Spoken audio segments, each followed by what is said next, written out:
Bonsoir mesdames et messieurs, bienvenue dans cette édition d'information qui commence avec quelques minutes de retard, nos excuses pour cela. Mais d'abord, on va prendre le sommaire. La marche contre les forces de l'EAC et la venue des troupes sud-soudanaises a été réprimée à coups de gaz lacrymogène à Goma, une manifestation jadis interdite. Le M23 soutenu par le Rwanda ne s'est pas retiré de Rutshuru Centre ou des autres localités comme cela se raconte. C'est ce que dit la société civile de Rutshuru. Les chiffres avancés par Nicolas Kazadi sur le salaire du chef de l'État sont faux. C'est la position de Prince Epenge. Et en sport, la RDC n'a pas pu mieux faire qu'un nul vierge face à la Côte d'Ivoire en cette deuxième journée du CHAN Algérie 2023. Encore une fois de plus, bienvenue, nous le disions au sommaire, direction d'abord Goma, où les manifestations contre l'avènement des forces de l'EAC avaient démarré dès la matinée de ce mercredi, une marche des mouvements citoyens réprimés par les forces de l'ordre, car interdite la veille par le maire de la ville. Depuis Goma, les explications de David Lupemba. Manifestation qui pourtant a fait l'objet d'une interdiction formelle de la mairie de Goma a eu lieu dans les avant-midi avant d'être réprimé violemment par les éléments de la police nationale congolaise ainsi que des forces armées de la RDC qui étaient déployées dans différentes artères, dans différents carrefours, coins et recoins stratégiques de la ville afin d'empêcher toute tenue des manifestations, car le maire de la ville, la veille, lorsqu'il interdisait la manifestation, soulevait la question de l'état des sièges qui interdit les manifestations publiques durant cette période exceptionnelle. Il faut noter que lors des altercations entre manifestants et éléments de l'ordre, quelques journalistes ont été blessés. On signale aussi des journalistes qui ont été interpellés par les éléments de la police, des matériels confisqués. Dans la journée, j'aide journalistes en danger à, dans un communiqué, dénoncer cette attitude des éléments de la police et exiger la libération des journalistes interpellés ainsi que des enquêtes pour pouvoir punir les coupables qui ont en tout cas causé même des blessures graves au niveau des journalistes. Et pour le moment, les activités socio-économiques restent paralysées dans plusieurs coins de la ville. Certaines écoles n'ont pas ouvert, mais également, il faut préciser que la circulation reste très timide. Les explications de David Lupemba. Est-ce que les rebelles du M23 soutenus par le Rwanda ont-ils libéré la région de Rutshuru Centre? C'est de la fausseté. Selon le président de la société civile de Rutshuru, ces insurgés ont plutôt renforcé leur position sur les lignes de front. Jean-Claude Bambazé a été joint au téléphone par votre rédaction. Information faisant état de retrait du M23 à Rutshuru, c'est vraiment une fausseté. Ça veut dire les F23, ils sont toujours là. Même au moment où je vous parle, ils sont à Rutshuru Centre, au Pena, donc Wingoma occupe même les bureaux du cadastre de Rutshuru. C'est là qu'il est en train de travailler. Ils sont là. Les mouvements qu'on a observés avec des véhicules, tout ça, c'était des mouvements plutôt qui apprenaient des militaires pour aller renforcer toutes les lignes de front, parce qu'ils ont renforcé toutes les lignes de front avec l'objectif d'attaquer la ville de Goma, Sake, Kichanga et même Larundi. C'est comme ça qu'on a vu beaucoup de militaires en train de faire des mouvements. Et il faut aussi donc noter que les seules localités qui avaient été abandonnées, c'est Nyamilima et Kisharo, qui ne représentent absolument rien.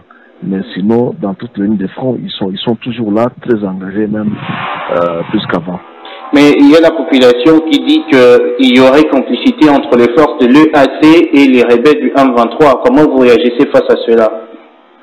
Bon, la complicité, nous, on ne peut pas dire qu'il y a complicité, mais il y a vraiment cette suspicion de voir la force de l'EAC aller s'installer dans des zones occupées entièrement par le M23, alors que le délai qui était imparti au M23, au plus tard le 15, il devait quitter, et s'il ne quittait pas, l'EAC devait les attaquer. Mais aujourd'hui, nous sommes le 18, il n'y a rien qui est fait du côté de l'EAC. Au contraire, ils vivent en symbiose dans les zones occupées par l'M23. C'est pourquoi les gens, en tout cas, disent que cette force est suspecte parce qu'elle ne veut pas faire le travail qui lui a été assigné par le chef d'État de traquer l'M23 dans le cas où il refuse de se retirer. L'insécurité dans la région des Grands Lacs s'appelle le Rwanda. C'est le coup de gueule de Félix Tshisekedi face à une question d'une Rwandaise à un forum économique à Davos en Suisse. Le président de la RDC a à nouveau condamné l'agression rwandaise dans l'est de son pays sous couvert du M23. On l'écoute dans cet extrait. Malgré les pressions internationales, ce groupe maintient sa position, fait semblant de se mouvoir, mais en fait, il se redéploie d'une certaine manière et reste dans ces localités. Et je vous apprends que depuis lors, il y a eu un massacre qui s'est fait dans une localité qui répond au nom de Kishiché, d'une centaine de personnes, des innocents, que ce groupe a voulu massacrer pour les terroriser et les pousser à se déplacer de cette localité qui regorge de matières précieuses dans son sous-sol. Donc voilà en fait le problème que nous avons. C'est un très grand défi parce qu'on ne peut pas investir à la fois dans le développement du pays et dans les ressources pour augmenter les capacités de l'armée et pouvoir ainsi se défendre. Si nous avions tous la même philosophie, la même vision, celle que j'avais d'ailleurs au moment où j'ai accédé à la tête du pays, celle d'aller vers tous nos voisins, nous en avons 9, et de leur proposer des projets de développement qui vont faire du bien à nos économies respectives, qui vont faire du bien à nos populations. Mais c'est à cause évidemment de certains voisins aux velléités belligérantes que cela est malheureusement impossible à réaliser. Donc je suis désolé, madame, le problème aujourd'hui de l'insécurité dans la région des Grands Lacs s'appelle le Rwanda. Et puis le docteur Gilbert Kabonda se casse en 1000 morceaux pour rendre de plus en plus efficace le secteur de la défense. Le ministre de la Défense nationale a opté pour la diplomatie militaire pour atteindre ses objectifs qu'il s'est assigné. C'est ce qu'explique d'ailleurs la rencontre entre le patron de la défense congolaise et l'attaché de défense au Soudan, le général de brigade Arif Ahmed Abel Habib. Explication Ania Koulé. C'est déjà la concrétisation de la nouvelle politique de défense actionnée par le docteur Gilbert Kabonda qui est dans la logique de joindre la parole aux actes, comme tout récemment avec la publication des documents. Déjà, les experts militaires mis à contribution dans ces projets de haute facture sont déjà à pied d'œuvre concernant l'armée des terres, l'armée aérienne, l'armée de mer, la logistique et les différents équipements militaires, la formation prise dans son acception totale, mais aussi et surtout l'industrie militaire, chère au cœur du ministre Kabonda, à installer sur le territoire. Le fruit de toutes ces cogitations vont dans la bonne direction de la montée en puissance des FARDC en urgence, comme le dit l'attaché des défenses qui fait ses valises en présentant son successeur qui prend désormais ses nouvelles fonctions à Kinshasa. Ils ont été récits avec son Excellence, Monsieur le ministre de la Défense, et donc c'est-à-dire l'accueil a été donc c'est-à-dire bien chaleureux, et l'audience c'était donc c'est-à-dire la continuité de la coopération entre les deux pays. On a eu donc c'est-à-dire à partager avec son Excellence concernant la continuité de la coopération militaire entre les deux pays et puis entre les deux armées de FARDC et de l'armée soudanaise, donc c'est-à-dire au Soudan. Il faut dire que le ministre Kabonda souhaite, en matière de l'industrie militaire, mettre en contribution le modèle le pays proche au Congo, dont les Soudans, dont l'attaché de défense a démontré au patron de la défense nationale l'expertise dans ces domaines, ainsi que la formation de pilotes militaires congolais en CIG qui a accordé les violons entre les deux parties. Ainsi, l'attaché de la Défense a transmis par la même occasion l'invitation adressée au ministre Kabanda par son homologue ougandais à se rendre prochainement à Khartoum en vue de la signature d'un protocole d'accord en matière de l'armée. Le président de la République touche environ 17 000 $ américains par mois. C'est ce qu'a affirmé le ministre des Finances sur les ondes de la radio Top Congo FM. Il s'agit d'un mensonge aussi gros que l'immeuble Sosacom. C'est ce qu'a déclaré Prince Epengue, cadre de la Mouka, qui exige que soit publié le salaire de tous les fonctionnaires de l'État, en commençant par le chef de l'État. Il est au téléphone de Igor Sombo. La Mouka exige et renouvelle cette exigence de voir M. Kazadi, le ministre des Finances, publier tous les salaires et avantages, y compris en commençant par M. Félix Chilombo, son premier ministre, ses ministres et tous les dépendants de l'État. Nous connaissons les salaires d'un policier, nous connaissons les salaires d'un professeur d'université, nous connaissons les salaires d'un enseignant. Pourquoi les salaires de M. Félix Chilombo restent cachés? Les 17 000 $ par mois que le ministre des Finances a affirmé est un mensonge qui est aussi gros et grand que l'immeuble de Sosacom. M. Félix Chilombo lui-même avait affirmé, toujours au micro de Top Congo, qu'il ne connaissait pas son salaire. Un monsieur, un responsable de l'État, qui dépense pas moins de 2 millions de $ à chaque voyage, un monsieur qui a un budget de pas moins de 300 millions de $ par an, ne peut pas avoir un salaire de 17 000 $ par mois, tel que M. Kazadi l'a dit. C'est un manque de respect pour notre peuple. L'on peut maintenant pratiquer la pêche de la plus belle de manière dans la ville de Mbandaka, dans la province de l'Équateur. Des engins de pêche ont été remis mardi à la population par le gouvernement central après plusieurs cris de détresse dirigés vers le chef de l'État, Alexandre Kamania. Les moteurs hors bord, les congélateurs et les cartons défilés ainsi que d'autres instruments de pêche, ce sont les matériels apportés par la délégation venue de Kinshasa. On se rappelle que le président de la République, Félix Tshisekedi, a au mois de décembre dernier demandé au ministre de Pêche et Élevage, Adrien Bokele-Djema, de matérialiser ce qu'il avait promis aux habitants de ces coins du pays sur la réorganisation du secteur de pêche dans la ville de Mbandaka, située à plus de 700 km au nord-est de la ville, province de Kinshasa.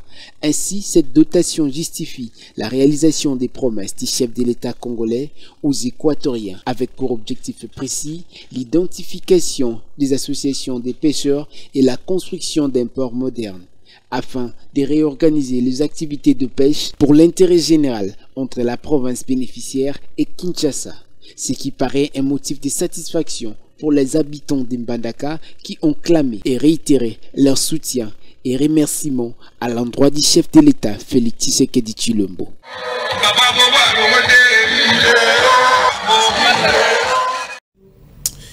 Il y a une semaine, un élément de la police tué par balle une jeune fille dans la commune de Makala. Depuis là, des enquêtes tardent à aboutir. C'est pour cette raison que le président du conseil communal de la jeunesse de Makala a saisi les autorités nationales et provinciales pour faire avancer la procédure pour obtenir condamnation du coupable. Joseph Olongo plaide pour la réorganisation de toutes les unités de la police opérant dans cette municipalité. Il est au micro de Elvis Meti. Mais parler aussi de la police, moi je pense que c'est aussi un aspect puisqu'on parle de l'insécurité. Et quand on parle de l'insécurité aujourd'hui à Makala, chaque soir à partir de 18 h, sous prétexte d'une patrouille, vous verrez les groupes de policiers, et généralement des unités de la police Oudjana ou soit Gémi, qui arrêtent des gens de manière abusive, qui font des arrestations arbitraires chaque jour et c'est gravissime. Et aujourd'hui nous sommes en deuil parce que Makala pleure dans l'espace d'un mois 3 jeunes qui sont morts. Nous l'avons vu. D'ailleurs il connaît tout ça parce qu'il est aussi de Makala. Il a fait 61 ans à Makala, comprenez qu'il a toutes les matières par rapport à Makala. Et ce que d'abord on devrait au niveau de la police remettre l'unité de commandement au commandant du commissaire de la commune de Makala.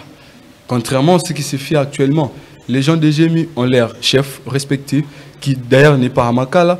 Le genre de Oudjana et la police, je peux dire en quelque sorte, est décomposé. On devrait d'abord remettre l'unité de commandement pour que nous sachions qui sont réellement à la base des morts.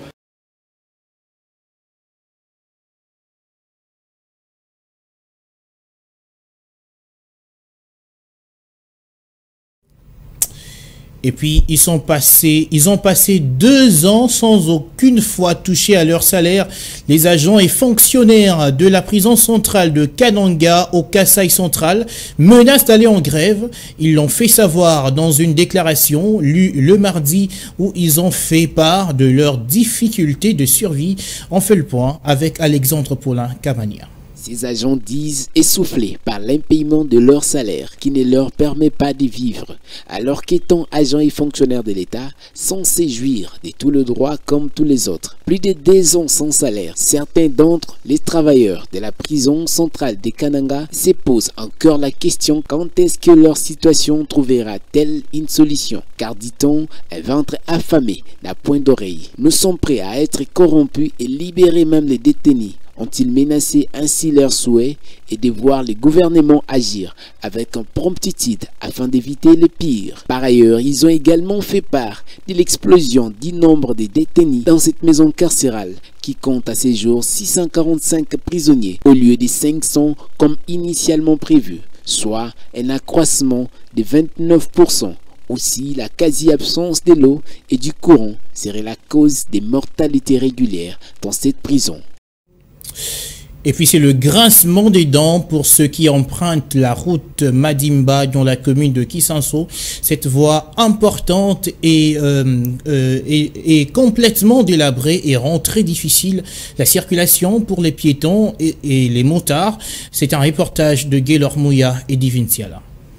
Cette route est la seule qui mène vers l'hôpital de référence de Kisanso, mais son état après la pluie rend son accès impraticable et occasionne plusieurs cas de vol. Ce tronçon, c'est le seul qui reste pour le passage des véhicules.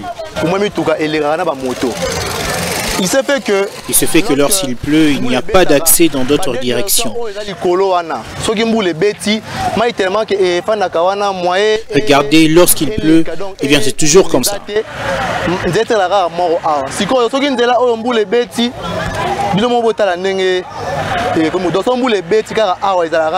Suite au manque de caniveaux ayant causé ces délabrements, plusieurs dégâts sont déjà enregistrés sur cette route et rend le commerce difficile. En tout cas, cette route nous fait souffrir, nous les mamans.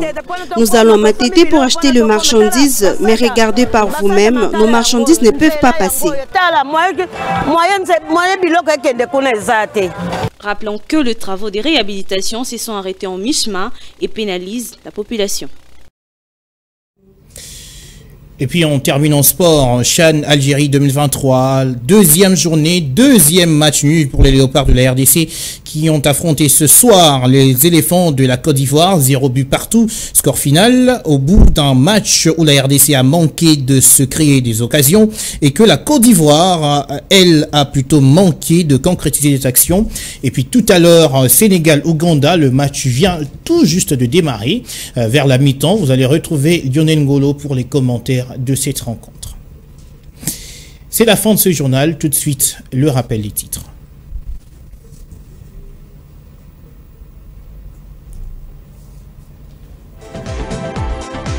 La marche contre les forces de l'EAC et la venue des troupes sud-soudanaises a été reprimée à coups de gaz lacrymogène à Goma, une manifestation jadis interdite.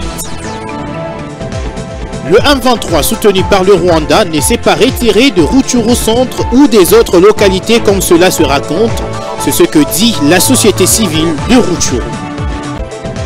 Les chiffres avancés par Nicolas Kazadi sur le salaire du chef de l'État sont faux. C'est la position de Prince Epengue. Et en sport, la RDC n'a pas pu mieux faire qu'un nul vierge face à la Côte d'Ivoire en cette deuxième journée du CHAN Algérie 2023.